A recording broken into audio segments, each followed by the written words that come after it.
students, and I'm honored to be with you on this historic day here at the University of Oklahoma. Let me first start by recognizing some individuals. I'd like to introduce our regents and presidents in attendance, starting first with the chairman of our board, Clayton I. Bennett from Oklahoma City. Vice Chairman Dr. Leslie Rainbolt Forbes of Oklahoma City. Bill Burgess from Lawton. Renzai Stone from Oklahoma City, his wife Diana. Phil Albert from Claremore. And Dr. Frank Keating from Oklahoma City. Also like to recognize Dr. Chris Purcell, Vice President for University Governance. We have with us today the 13th President of the University of Oklahoma, President David L. Boren.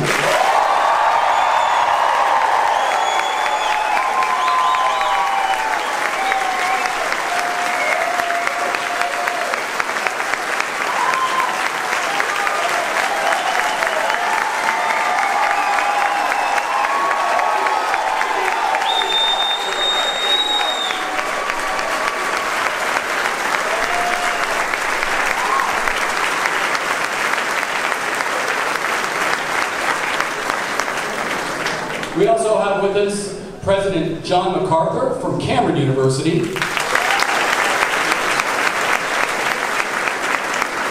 As well as Larry Rice, President of Rogers University.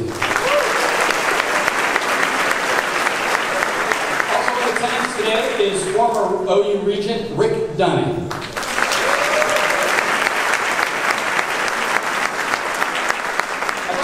At this time, the members of the Presidential Search Committee, starting first with our chairs, David Rainbolt and Greg Gaughan.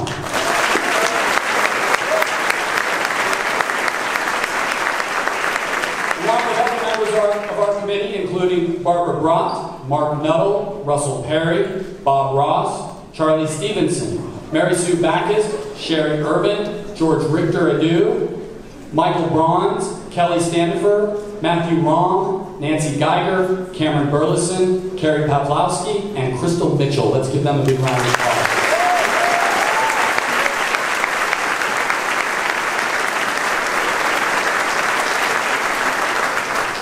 I'd like to thank the members of the Board of Regents for inviting me to be your Master of Ceremonies for this very, very important gathering. And very shortly, the chairman of the board will have the honor of introducing the next president of the University of Oklahoma. I'd like to thank the board for its leadership and work on behalf of this fine university. I'd also like to thank our outstanding students, faculty, staff, alumni, friends, and special guests in attendance here today, especially since it's the first day back from spring break. Additionally, even though we have the greatest weather center in the entire world, we still can't control that Oklahoma weather, so welcome to the ballroom. Dr. David Levy, OU professor and historian, has written volumes about this fantastic institution, about its trials, about its tribulations, all in the context of growth, with each era building upon the former. Boyd, Evans, Brooks, Buchanan, Zell, Brandt, Cross, Holland, Sharp, Banowski, Horton, Van Horn, and Boren. It's the 13th name on this distinguished list that I want to recognize right now. Let us thank David L. Boren for a quarter of a century of outstanding leadership and service to this wonderful institution. His retirement on June 30th will crown 51 years of public service to the state and to our nation as governor, U.S. Senator, and president of the state's flagship university. Under President Boren, the university has emerged as a national pacesetter among American public higher education, with growth in academics, giving, the campus, and student life. Since his arrival in 1994, OU has enjoyed tremendous progress in nearly every area on campus. Most importantly, he has created a real sense of family that will continue long into the future. Please join me in recognizing and thanking President David L. Boren.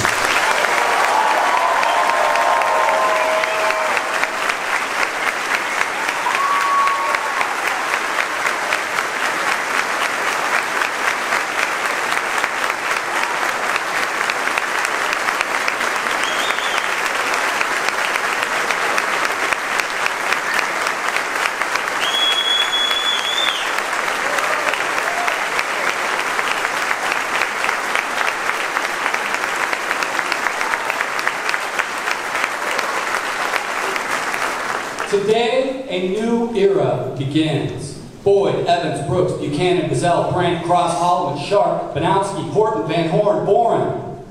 And here to join the name of the 14th president of the University of Oklahoma and to add his name to this illustrious list, please welcome to the podium a gentleman twice appointed by Governor Mary Fallin to serve as a member of the OU Board of Regents. He serves as president of Dorchester Capital and chairman of the Oklahoma City Thunder. He's highly involved in civic and charitable efforts all over Oklahoma. But what's unmistakable about him is his love for OU. He is generously given of his time and his support for our university. Ladies and gentlemen, please welcome Chairman of the OU Board of Regents, Clayton I. Bennett.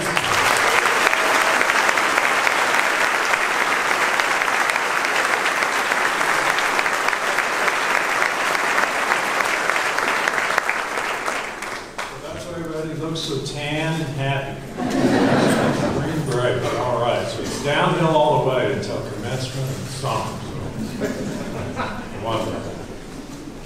This is an extraordinary day. This hasn't happened in a generation. The leadership of David and Molly has been well documented. It's well known to all of us. I add my thanks and gratitude and appreciation to you, President Boren and Molly. It has been one of the joys of my career to be able to sit with you, learn from you, be with you, and see your leadership in action and your smarts in action. I really learned from that. It's just been a very unique opportunity, and I'm forever grateful to you, and this entire state of Oklahoma is forever grateful to you, so thank you. I really want to express so deeply how important this process has been and how seriously it has been conducted.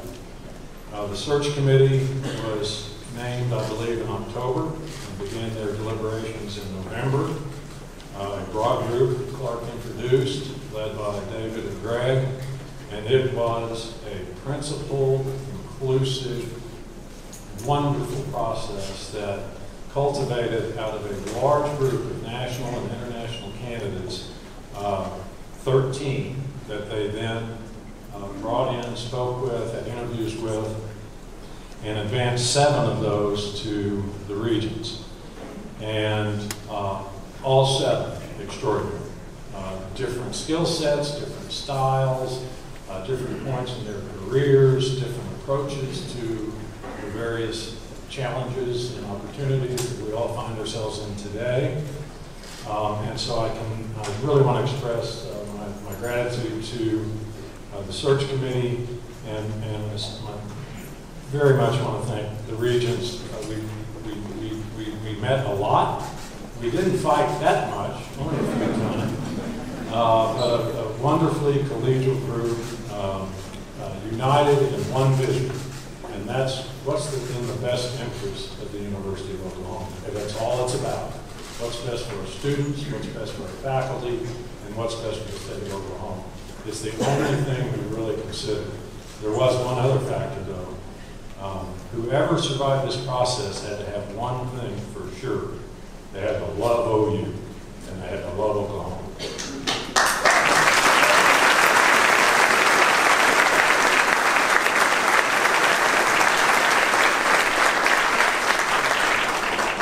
So as I assess this process, which has been the greatest civic duty of my life and joy of my life and opportunity of my life in civic contribution, what an honor for me and our entire Regents and Search Committee.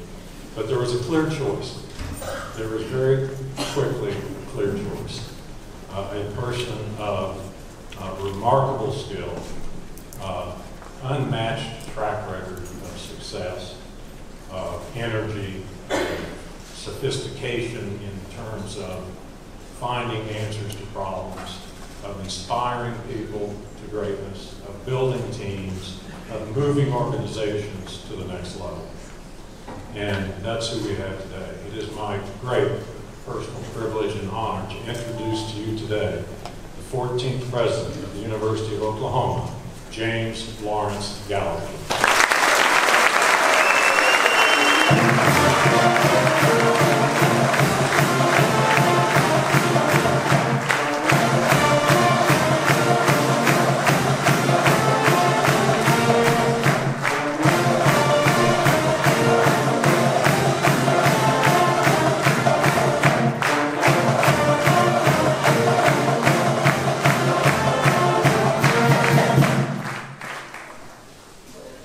So much. Regent Bennett, thank you for all of your support in this process, all of the other regents. Thank you for your confidence in me. All of you on the search committee, thank you for your tough questions and your support. Before I go a moment further, though, I would like to again thank my dear friend and colleague, David Boren, a great Oklahoman, a great president of OU. David, please stand.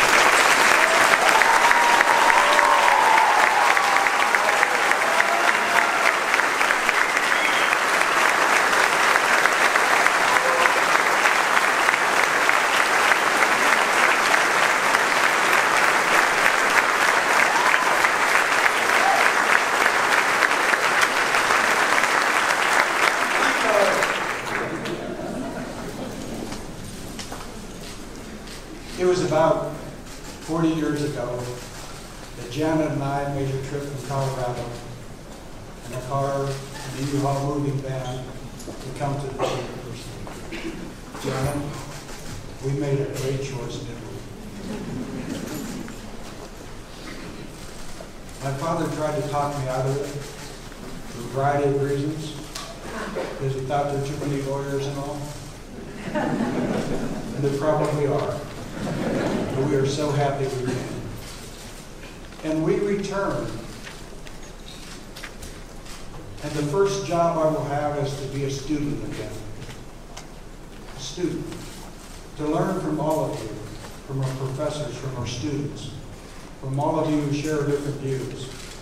First and foremost, I will be a student with you. The second thing that I will promise to do is be an educator. That is what we do at the University of Oklahoma. I really look forward to teaching. My father was a teacher. I have two brothers who are teachers. One of my sisters was a teacher. I am so anxious to be in the classroom. I will also be an administrator. I've had the privilege of working with tens of thousands of employees, huge companies, and working on all sorts of issues to find solutions. Working with many people like you collectively to find the right answers. But make no mistake, I did not come to just be a student or a teacher or an administrator. I came with a vision. I came to help continue that work that David Boren started, that great foundation, to take the University of Oklahoma from a great institution to absolutely the pinnacle of academic success.